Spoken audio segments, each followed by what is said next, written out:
अस्सलाम वालेकुम dear candidates. उम्मीद करता हूँ कि आप सब खैरियत से हो। इस वीडियो में हम 2022 का पेपर सॉल्व करेंगे। इसका जो एनालिटिकल पोर्शन है वो हम वीडियो में डिस्कस करेंगे। ये पेपर तकरीबन हमारे पास पूरा पेपर मौजूद है, लेकिन हम इसे पार्ट वाइज में सॉल्व करेंगे। सबसे पहले हमने स्टार्ट किया है एनालिटिकल रीजनिंग का।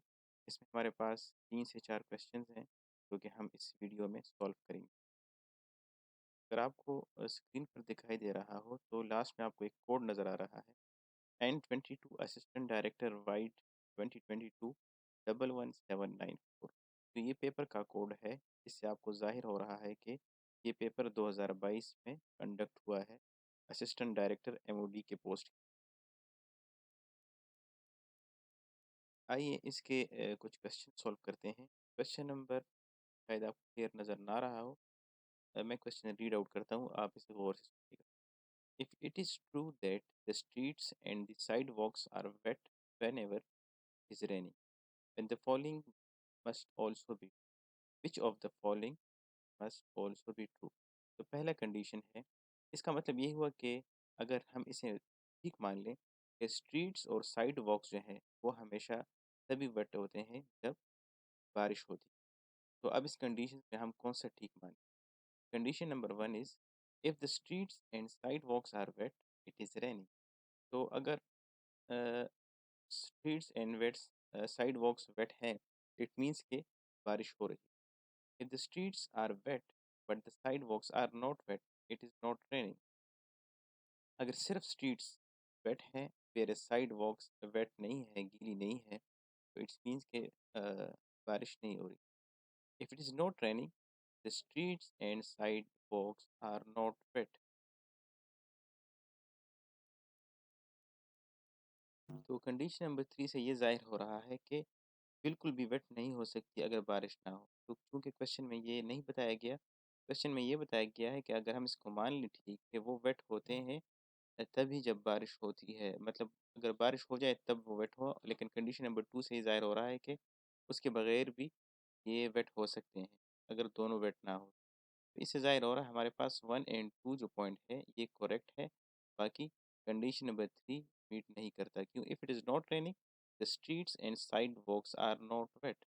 वो गीली नहीं होती अगर बारिश नहीं है। लेकिन जैसा कि हमने 2 में पढ़ा कि बारिश के बगैर भी किसी वजह से उनमें से कोई वेट हो सकता है।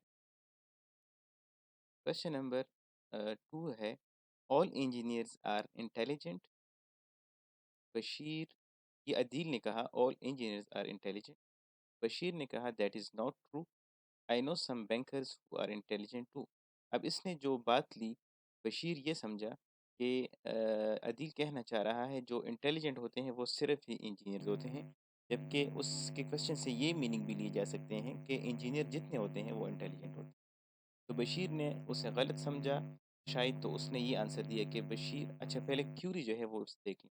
Bashir answer demonstrates that he thought Adeel to mean that. अब उसने क्या गलत समझा?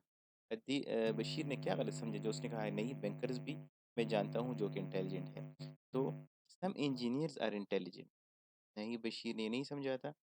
Bankers are more intelligent that engineers, नहीं।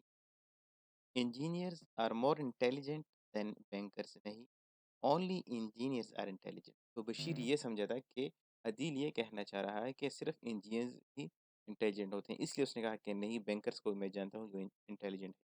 तो हमारा point B is correct answer. Next question है 138 टू 141 है। हमारे पास 140 तक क्वेश्चन हैं। ये थी, पहले हम इसका केस स्टडी करते हैं, फिर उसके बाद हम इनको आंसर कर पाएंगे। A farmer is preparing fruit boxes. Each box will contain exactly two kinds of dry fruits to be selected from F, G, and H, and exactly three kinds of fresh fruits to be selected from P, Q, R, and S and T with the following restriction. अब ये restriction है, ये आपने याद रखनी है कि G can not be in the same box as T, P can not be in the same box as S, and Q can not be in the same box as T। तो ये condition आप याद रखें कि G और T आपस में नहीं लगती, वो एक बॉक्स में नहीं आ सकते। P और S एक बॉक्स में नहीं हो सकते, Q और T एक बॉक्स में नहीं हो सकते।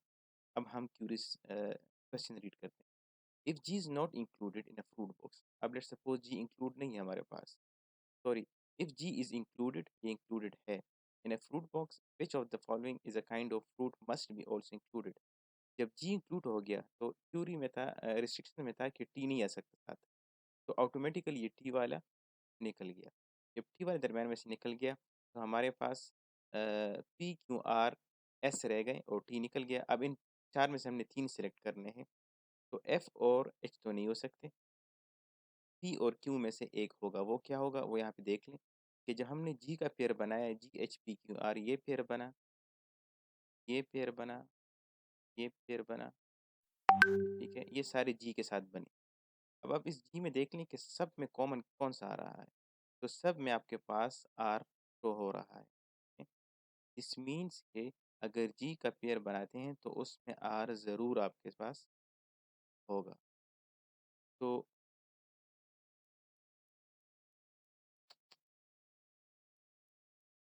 अब आर ठीक है, आर हमें शो हो रहा है लेकिन आर ऑप्शन में नहीं है, इसलिए अगर आप दूसरा ऑप्शन देखें पी और क्यू, तो पी हमारे पास सिर्फ दो केस में आता है, बाकी में नहीं आता, तो मस्ट इंक्लूडेड, तो इट मीन्स कि क्यू एक ऐसा वाहिद है जो हमारे पास सब में शो हो रहा है, ठीक है। तो the correct answer is Q.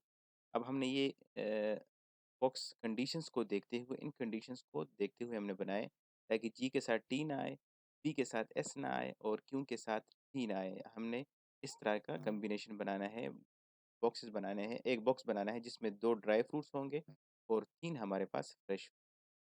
अब question number 139 is if H is not included in a particular fruit box. अब एच नहीं है तो इट्स मीन्स के ड्राई फ्रूट में से आपके पास जी एंड एच आएगा। What kind any of the following kinds of fruit can be included except. अब ये सारे ऐड हो सकते हैं लेकिन इसमें से एक है जो ऐड नहीं हो सकता। तो जब कंडीशन में है, क्वेश्चन में है when H is not there there must be G, क्योंकि आपके पास तीन ही ड्राई फ्रूट्स है, एच उसमें से निकल गया तो आपके पास जी एच रह गए। जब जी आपके पास आएगा देयर फोर टी आपके साथ नहीं हो सकता। जब टी नहीं है तो there four T can not be added with, तो हम टी को ऐड नहीं कर सकते क्योंकि जी ड्राई फ्रूट में से ज़रूर होगा।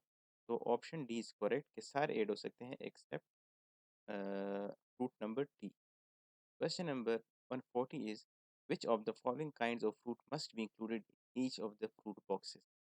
कि कौन सा आपने मस्ट इंक्लूड करना है बॉक्सेस पर। तो अगर आप इसमें देखें पूरा पैटर्न क्या आपके पास बनता है, तो इसमें से वाहिद आर एक ऐसा फ्रूट है जो कि हर बॉक्स में आता है। अगर आप कंडीशन को देखते हुए बॉक्सेस बनाएं तो आर ई ऐसा वाहिद फ्रूट है जो आपके साथ हर बॉक्स में शो होता है। तो correct answer is question number 140 का डी आर। ये कैंडिडेट, इसमें आपने बस ये कोशिश करना है कि इस केस स्टडी को थोरली आराम से तसल्ली से रीड करना है 3 से 4 5 बार और उसके मुताबिक अपना ग्राफिकल व्यू बनाना है। जब ग्राफिकल व्यू आपका बन जाए तो आप उसे इजी सॉल्व कर सकते हैं। हम मज़ीद क्वेश्चन भी इंशाल्लाह इस टॉपिक पर सॉल्व करेंगे। आप सबसे रिक्वेस्ट है चैनल को सब्सक्राइब